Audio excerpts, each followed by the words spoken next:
Christmas Eve, and I wish you all a very Merry Christmas Day. It's also the middle of Hanukkah, and I'd like to wish everybody a happy and a healthy Hanukkah.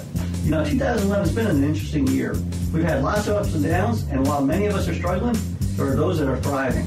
I've had a chance to go back and look at all the old contract talks that we've done through the year, and I see a bunch of very common themes. So join your friendly broker, Ron Chica, and your mortgage guru, Howard Vernick, as we review those themes as we help you grow your success at Coral Shores Realty.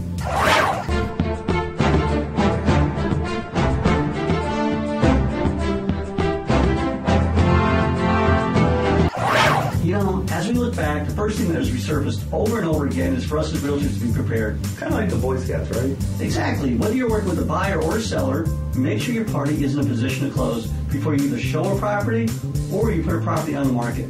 And our biggest issue that we have right now is buyers obtaining financing. They're going to these banks and they're going to these brokers and they're not vetting them properly. So you have to make sure that you're either working with someone you trust, kind of like myself, and I'm here for you, or use the questionnaire that we have right down below so you can grill those originators and make sure they're doing the job right. Howard's right, and you'll save yourself lots of time and energy. Now, we're finding more and more properties with liens, open permits, and title issues. So in order to ensure that you don't have any closing delays, why not have the seller pay for lien and title searches right up front? Remember, they need them anyway. As the Boy Scouts say, be prepared. Another thing that we've been voicing is don't waste your time. We found so many customers wasting agents' time, making them drive all over town, making them come back and forth to a house, and nothing comes of it. Now, we're not control freaks, but we as salespeople have to guide our customers through the sales process. If they're not following, you really have to take a step back and decide if they're worth your time. I have to say that probably one of the most important themes that we've expressed is to make sure that your customers are informed. Yes, make sure they understand the contracts. Make sure they understand those important dates in the contracts. And most of all, make sure they know what they agreed to. This kind of seems obvious, but I'm sure you've seen a number of deals where it comes down to the end, and then one party or the other, sometimes both, have no idea what they actually agreed to.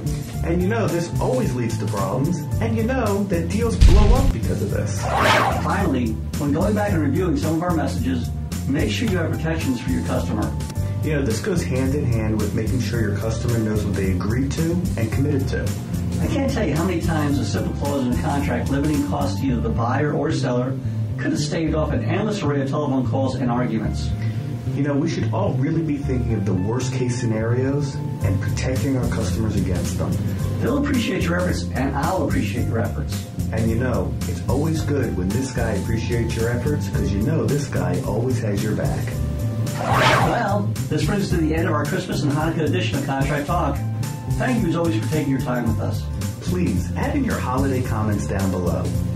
We always value your opinion, and we work very hard on sharing useful information so that we can all navigate these ever-changing markets. This is Ron Chica, your friendly broker, again wishing you a happy Hanukkah. And Howard Vernick, your mortgage guru, wishing you a very Merry Christmas.